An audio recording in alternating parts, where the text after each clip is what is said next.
buenas tardes a todas y a todos a nuestro espacio de los sábados, nuestro espacio de aprendizaje significativo y también de diversión, de aprender a través de la risa y de la reflexión. Entonces, bienvenidos y de una vez muchísimas gracias por acompañarnos de nuevo. Hoy vamos a estrenar, son los dichosos y dichosas, de una nueva modalidad. Esta vez vamos a estructurar la dinámica de otra manera. Entonces vamos a hablar de ese tema. ¿Qué pasa cuando me preocupo? Mucha gente dice, pero no te preocupes, pero ¿para qué te preocupas? Porque si te preocupa, si el problema tiene solución, ¿para qué te preocupas? Y si no tiene solución, ¿para qué te preocupas? Entonces eso es como muy ligero, muy común, pero en la realidad real, es decir, en la cotidianidad o en los distintos contextos donde nos movemos, eso resulta no ser tan fácil como la gente suele decirlo. Entonces le traemos una serie de actividades para comenzar. También tanto Maru como yo trabajamos lo que se denomina atención psicológica en este momento, es online. Tenemos 30 años de experiencia en la atención para niños, adolescentes, adultos, parejas y familia. Entonces, cada vez se hace prioridad la atención a la salud mental. Antes eso tenía otra connotación. Cada día, tanto en las redes sociales como en la cotidianidad, no solo es un decir, sino es un hacer, que tiene que ver con el autoconocimiento, con potenciar tus fortalezas, con descubrirte. Entonces nuestra invitación es como dice siempre Maru, a colocarlo en la cesta básica. Es así porque pareciera que hay muchas cosas que son también importantes, pero son materiales. Por ejemplo, yo me gusta un par de zapatos, me lo compro, me gusta una ropa, me la compro, pero resulta que invertir en la salud mental pareciera ser a veces no prioridad, sino secundario o terciario o cuando ya no haya mucho que hacer. Entonces, nuestra invitación es precisamente a invertir en ustedes mismos, en el bienestar. ¿Qué es la preocupación? La preocupación es el pensamiento fijo o focalizado en una situación que todavía no ha ocurrido. Siempre la preocupación está dirigida hacia el futuro, pero con la experiencia pasada o presente que nos empaña. Yo siento que la preocupación gráficamente es como cuando alguien está conduciendo y entonces el vidrio está todo lleno de esas gotitas y usted no puede ver bien. Entonces la preocupación es eso. No te permite ver de manera transparente, de manera clara, qué es lo que tú vas a hacer. Entonces a veces la preocupación paraliza. A veces te genera muchísimas consecuencias que ya vamos a ver, pero lo que sí es importantísimo que ustedes se lleven puesto acá es que la preocupación está dirigida hacia el futuro y a veces nos anticipamos de manera negativa, angustiada por algo que no ha sucedido y tal vez ni siquiera suceda. Y lastimosamente las escenas de los niños, y como ustedes bien lo dijeron, están transversalizadas por nuestras angustias personales. Y en este caso, con el tema de la pandemia, complicó el escenario. ¿Por qué lo complicó? Porque, como dijimos la vez pasada, sin aviso y sin protesto nos tuvimos que quedar en casa, los que trabajábamos y los niños. Y eso no estaba previsto, planificado hace menos de 100 años. Entonces eso costó ajustarse a esa nueva normalidad, entre comillas. Hay algunos países que se han podido reincorporar los niños fuera de casa y hay otros que también a nivel laboral. Sin embargo, esta realidad generó una serie de preocupaciones que han afectado y lo que nosotros vamos a hablar a continuación tiene que ver con eso. Entonces, llévense clarísimo que si es hacia el futuro, lo podemos gestionar, lo podemos planificar. Y si la planificación no sale, pues lo podemos nuevamente reabordar, gestionar. La idea de la preocupación es realmente ocuparnos en eso si creemos que hay una posible solución, pensar en las soluciones, como decía Yunaimi, si esas dependen directamente de nosotros. Pero pueden haber situaciones donde no, la situación no está en nuestras manos resolverla. Entonces ahí el cambio sí tiene que ver en cómo vamos, cuál va a ser nuestra actitud ante esa situación que nos angustia y que nos agobia. A veces hacemos una combinación malísima, realmente la más inadecuada, que es que combinamos la preocupación con la vergüenza y la culpa. Ellos van así pegaditos. Entonces empezamos a culpar al resto de lo que nos está pasando y resulta que el resto está igual o peor que nosotros. Y el resto no tiene posibilidad, un poco lo que decía Maru. Hay cosas que podemos resolver y hay cosas que no tenemos el control de resolver. Pero lo que sí siempre nosotros le decimos que hay que mantener la calma para poder gestionar, para poder resolver, para mirar así como cuando el parabrisas pues deja de llover y entonces se para y usted ve con claridad. Pero la angustia y la ansiedad no nos permite hacer eso. Entonces, nuestra recomendación va dirigida a eso. A veces los adultos, como estamos todos pegaditos, no nos damos cuenta y entonces vemos las noticias y entonces la variante y nos angustiamos y no nos damos cuenta que esa angustia también se la vamos a pasar a nuestros hijos, ya sean niños o sean adolescentes. Entonces igual hay que dosificar también la información que recibimos, ¿verdad? Y empezar y aprender, que eso se puede aprender afortunadamente, podemos aprender, y esa siempre es nuestra premisa, podemos, no importa si ahorita usted se desespera, se le vuelan los tapones, como decimos nosotras, no importa, en el sentido de que lo bueno es que usted puede aprender a gestionar eso de una manera adecuada para usted y para toda su familia. Y como siempre decimos, lo bueno y lo malo se contagia. Entonces, si nos contagiamos de lo bueno, pues va a ser mucho mejor para todos. Y sobre todo no pensar que al chasquido de los dedos las cosas suceden. Todo proceso requiere tiempo. Entonces, vamos a hablar de las consecuencias de la preocupación. Una de las primeras consecuencias de esa preocupación excesiva, ¿verdad?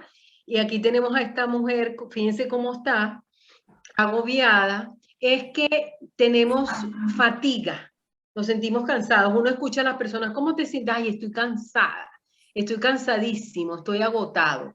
Esa es una de las consecuencias de la preocupación excesiva. Las siguientes son problemas de sueño. Fíjense que en cualquier situación de angustia, que no ha sido resuelta, una de las características o de las funciones que suele alterarse tiene que ver con la actividad de sueño. Hay gente que entonces antes dormía 8 horas o 6 horas y entonces tiene un sueño interrumpido, se acuesta muy tarde, no logra conciliar el sueño o duerme 2 horas, se despierta, tiene pesadillas. Entonces, la función del sueño te permite reparar desde el punto de vista neurológico de todas las células, de los músculos, de los huesos, de todo el organismo. E inclusive, mientras se duerme, el hígado y los riñones tienen funciones bien importantes, que es de desintoxicación, que solo mientras nosotros dormimos ocurre. Entonces, si nosotros tenemos el sueño alterado y si con eso no logramos resolver, pues los resultados van a ser terribles. E insisto en el tema de las redes sociales. Si usted 2 horas antes de dormir sigue pegado a las redes sociales o a la televisión con malas noticias, evidentemente eso va a alterar o va a retrasar su posibilidad de sueño.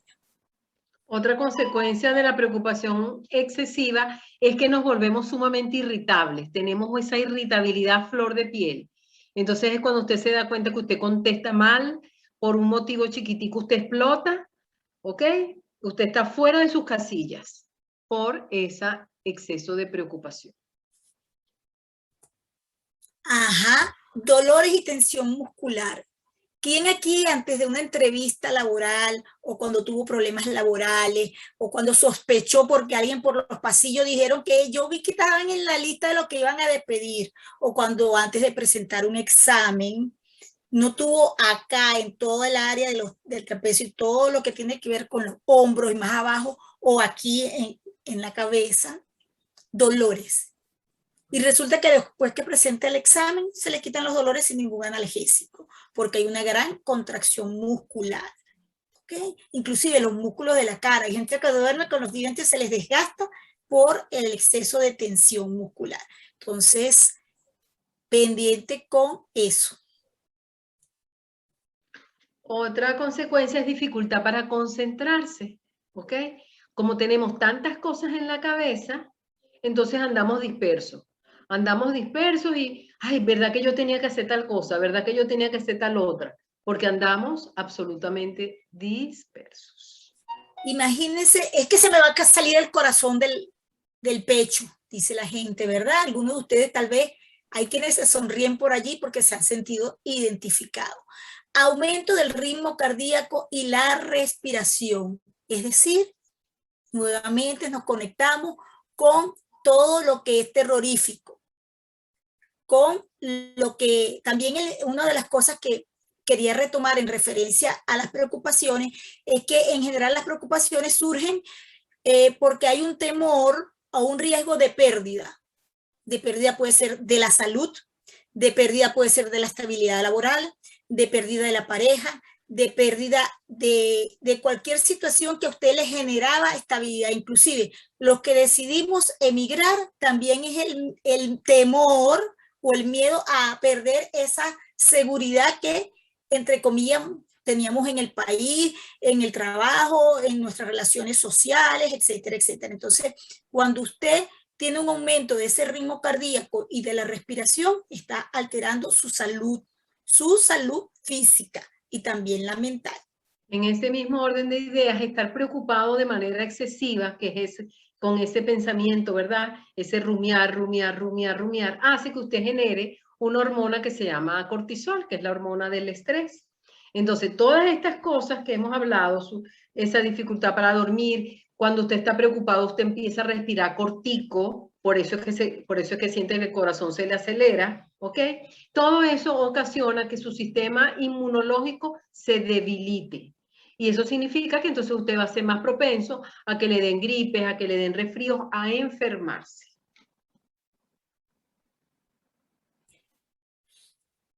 Sensación de descontrol del pensamiento.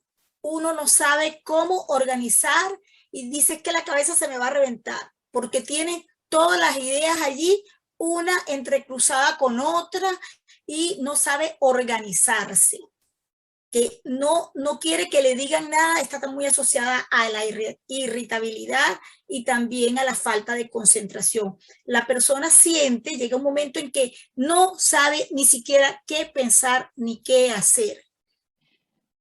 Entonces, efectivamente, todas estas funciones que estamos hablando, que tienen que ver con todo el equilibrio fisiológico y también emocional, va a hacer que funciones tan importantes como puede ser su rendimiento laboral, sus relaciones interpersonales, las relaciones con ya sea con sus hermanos, sus vecinos, su familia, empiecen a verse alteradas producto de una preocupación que también los otros dicen, pero es que yo no tengo la culpa de lo que a ti te pasa. Entonces la gran pregunta es, ¿qué vamos a hacer con eso, Maru? ¿Qué sugieres tú que hagamos con todas esas consecuencias de la preocupación?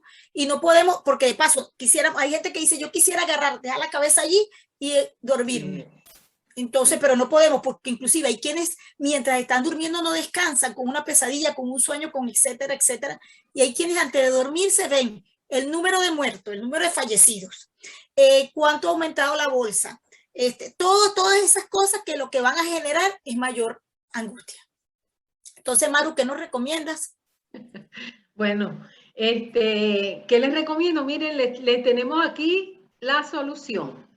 De todas esas cosas que hemos hablado, ¿verdad? Que son preocupaciones excesivas, se deriva el estrés, ¿ok?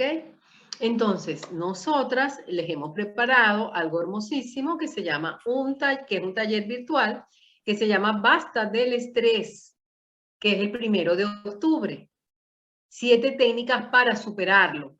En este taller usted va a aprender cómo dominar esa rumiación. Alguien preguntaba por ahí, ¿cómo hago para parar ese poco de pensamiento que están pegaditos ahí?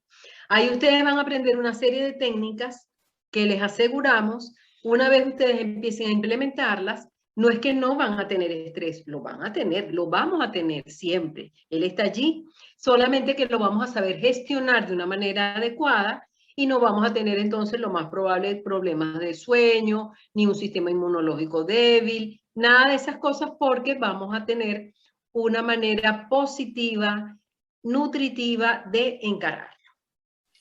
Y precisamente saben que se ha dicho mucho que el estrés mata. No, el estrés no mata. Mata es la enfermedad que genera, porque altera todos los sistemas, todo. Entonces, nuestra invitación es a acariciarse, y acariciarse desde lo cognitivo y desde lo emocional, a regalarse esa experiencia que le tenemos unos descuentos buenísimos. ¿Por qué? Porque en la medida en que uno invierte en uno, está invirtiendo en salud. Mientras usted esté más sano física y emocionalmente, pues va a ser más rendidor, va a ser más plata, va a estar más feliz, etcétera, etcétera. Entonces, hay una combinación de descuentos. Si usted viene con 2 personas, entonces se le tiene un descuento bien importante de eso de ganar. Si viene con 3 también, si viene con 4 también, etcétera, etcétera. La idea es regalarse experiencia. Eso se la llevan en el cuerpo.